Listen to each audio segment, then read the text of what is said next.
प्यासी लगी है बरसा है पानी शुरू हो रही है राम कहानी शुरू हो रही है राम कहानी।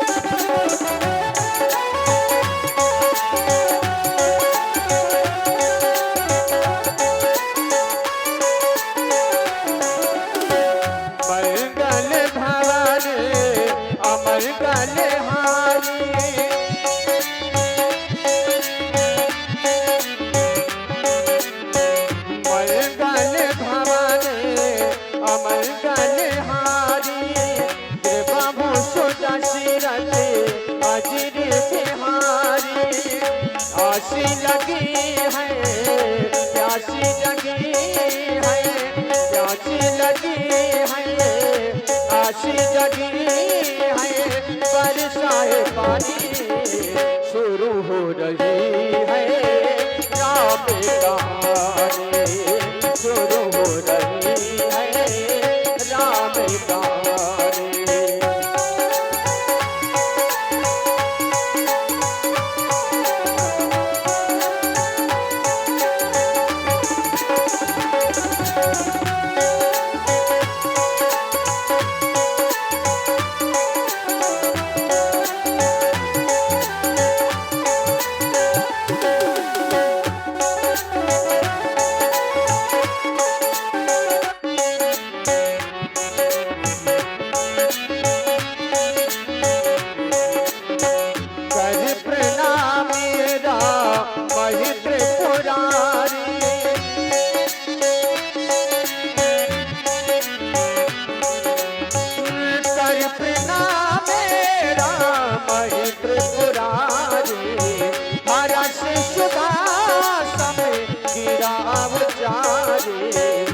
आसी लगी है प्यासी लगी है बरसाए पानी शुरू हो रही है राम कहानी शुरू हो रही है राम कहानी।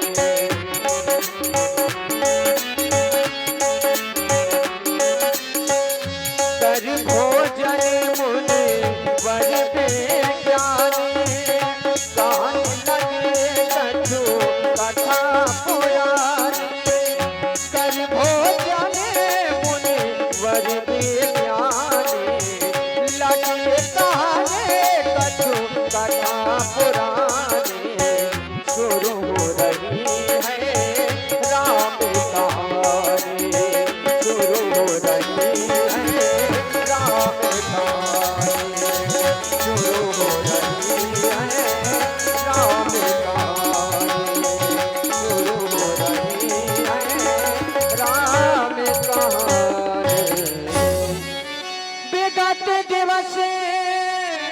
गुरुआयस पाई संध्या करने चले लो भाई।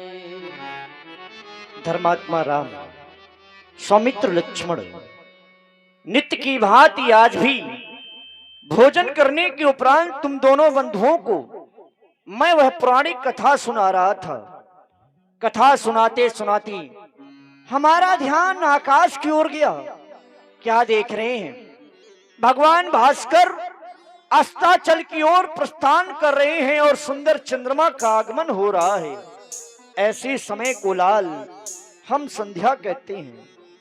संध्या करना तो प्रत्येक प्राणी का कर्तव्य हुआ करता है। जो संध्या वंदन नहीं किया करते वो तो अगले जन्म में स्वर्ण की योनि को प्राप्त होते हैं। लाल संध्या तो 3 प्रकार की बताई गई है। प्रातः संध्या शनि छत्राणी, मध्याह्ने मध्य भास्करामी, सा सूर्या पश्चिमा संध्या, त्रिस्ता संध्या उपास्ते।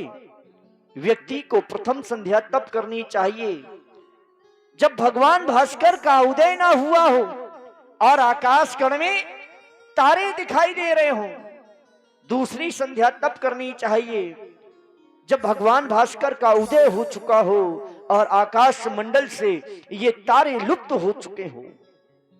तीसरी संध्या तब करनी चाहिए जब भगवान भास्कर अस्ताचल की ओर प्रस्थान कर रहे हो और सुंदर चंद्रमा का आगमन हो रहा हो। लाल देखो ना, ये वही समय है, ये बड़ा सुंदर समय है।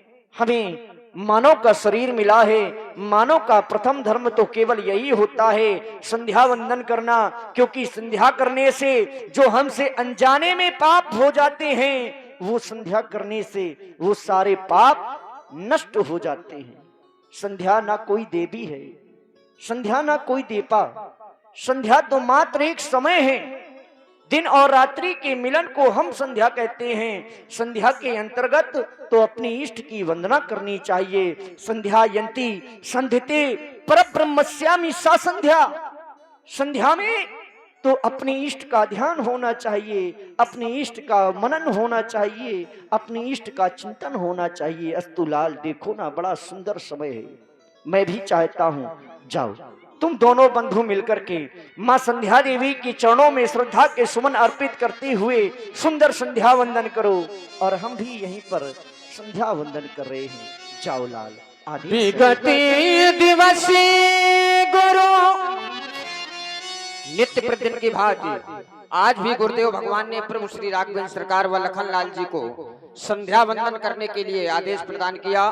प्रभु श्री राघवेंद्र सरकार विगति दिवस गुरु आज सुपाई संध्या करने चले दो भाई। सौमित्र, पूज्य गुरुदेव जी के द्वारा हम दोनों बंधुओं को आदेश प्राप्त हुआ। हमारा यह नित्य का क्रम है मां संधि देवी के चरणों में अपने मन सुमन समर्पित करना। आज भी वह शुभ समय आया है। मां संधि देवी का आगमन इस धराधाम में होने वाला है। हमें मनुष्य देह प्राप्त हुई है। संसार में सबसे दुर्लभ कवन शरीरा, तो उत्तर मिला मनुष्य देह। बड़े भाग्य मानुष तन पावा, सुर दुर्लभ सदग्रंथ निगावा। बड़े भाग्य से मनुष्य का शरीर प्राप्त होता है। विद्वानों ने एक बार मनीषियों से पूछा, बड़े भाग्य मानुष तन पावा, सुर दुर्लभ सदग्रंथ निगावा। देवताओं के लिए भी यह शरीर दुर्लभ है, पर क्यों, क्या कारण है? क्या यह मानव योनि उस देव योनि से बढ़कर है? उत्तर मिला, हाँ, यह मानव योनि उस देव योनि से बढ़कर है, क्योंकि देव योनि में मोक्ष का साधन नहीं और मानव योनि में साधन धाम मोक्ष कर द्वारा। यह शरीर साधारण नहीं है। यह शरीर साधनों का धाम है, मोक्ष का द्वार है। ऐसे शरीर को पाकर हमें अपना ध्यान अपने कर्मों की ओर केंद्रित करना चाहिए, क्योंकि मनुष्य जीवन में प्रधानता है तो केवल कर्म की। हम जैसा कर्म करते हैं हमें फल भी वैसा प्राप्त होता है। शुभ और अशुभ कर्म अनुहारी, ईस देई फल हृदय विचारी। यदि हम इस शरीर के माध्यम से शुभ कर्म करेंगे तो हमें फल शुभ मिलेगा। इस शरीर के माध्यम से हम अशुभ कर्म करेंगे तो हमें फल भी अशुभ मिलेगा। कर्म का फल मिलेगा निश्चित। इसलिए हमें सदैव अच्छे कर्म करना चाहिए।